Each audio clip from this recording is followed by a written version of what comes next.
Hi, kamusta? Welcome back. At nandito na ulit tayo after more than a year or almost 2 years tayong nawala sa channel natin. Um, Marami nangyari sa buhay ko, sa pamilya namin. At, well, most of it is maganda naman. So, nagkaroon kami ng anak at yan, enjoy siya. Talagang mag-spend ako ng maraming oras sa family ko, lalo doon sa bago kong anak. And since medyo malaki na siya, after 2 years or almost 2 years, um, ayan, may time na ulit akong gumawa ng content, magbasa ulit about sa crypto, sa Tesla, sa investment, ano ba yung pwede mangyari in the future na we can take advantage so that we can, grow our personal life, our maybe financially, socially. Kumbaga, ayan, ito talaga naman yung gusto kong gawin. Mag-share ng ano yung mga natututunan ko sa buhay ko. And parang ito yung magiging diary ko na rin. Kumbaga, kapag lumaki na yung anak ko, at least makita niya na ganito pala yung ginagawa ng dad ko. Ganun. So anyway, so ito yung X account ko. So ayan, you can follow me here.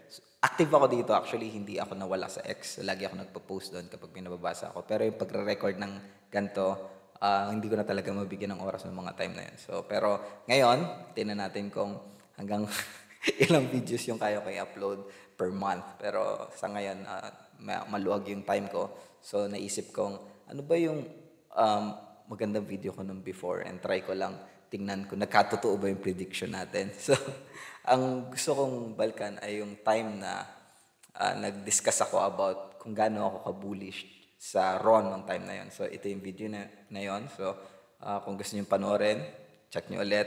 Nandito lahat ng may explanation. Hindi ko na lang ulitin. Try nyo na lang panoorin to. Ilagay ko yung link nito sa description below if you want to watch this full time. Ang payat ko pa nung time na yun. So, pwede nyo panoorin. And tingnan natin, naging worth it ba yung ginawa kong strategy in Ron. So, actually, meron akong ginawa na nung time na medyo lumaylong ako.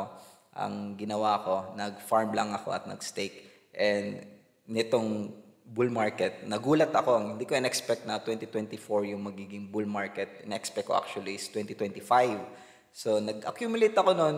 Kaso medyo nang hinayang ako kasi sayang, dahil pala dinamihan ko na noong time na yun. Pero again, may iba akong priority. Pero yun nga, nakapag-accumulate pa rin naman ako and tingin ko pa rin naman 2025 yung medyo maganda talagang peak ng bull run.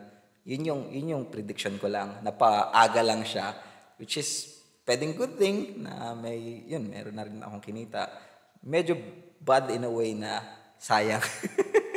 Yun talaga, mahirap i-timing yung market. Ang maganda lang kasi talaga sa fundamental analysis is as long as naniniwala ka dun sa core values ng investment mo, I think long term or even short term, pwede ka talaga mag-benefit. So, medyo nagulat lang ako nung napaaga yung bull market.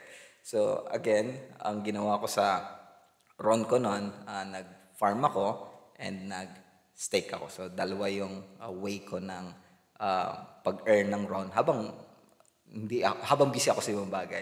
Kumbaga inuna ko yung priority ko. So, again, nandito yung kung bakit ako bullish siya Ron nung time na yun. Again, this is 2 years ago. So, nakakatuwa lang na nung time na pinanood ko ulit, sabi ko, wow, this is good na yung ibang mga prediction dito sa video ko na somehow nagkakatotoo na.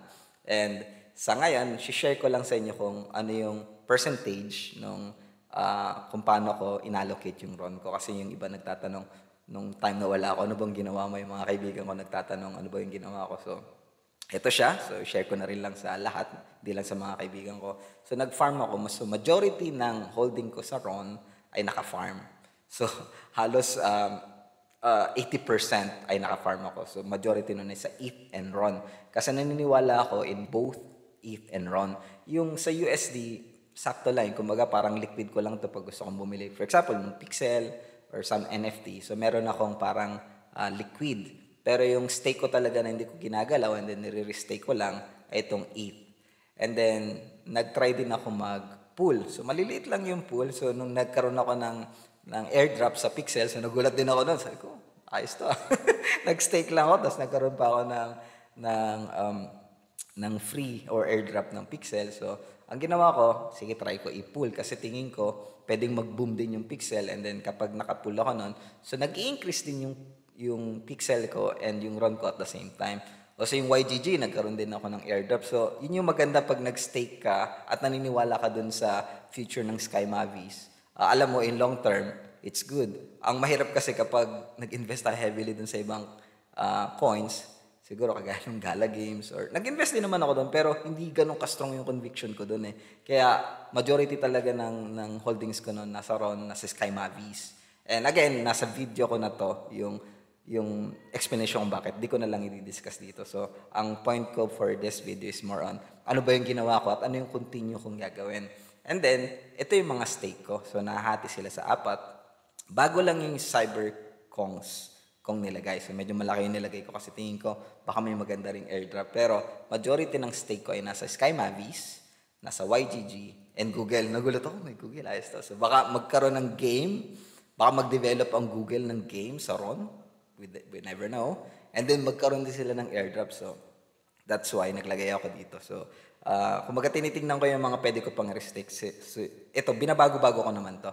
Depende sa, yun nga, tingin kong pwedeng magkaroon ng airdrop. So, ito yung allocation ko nun.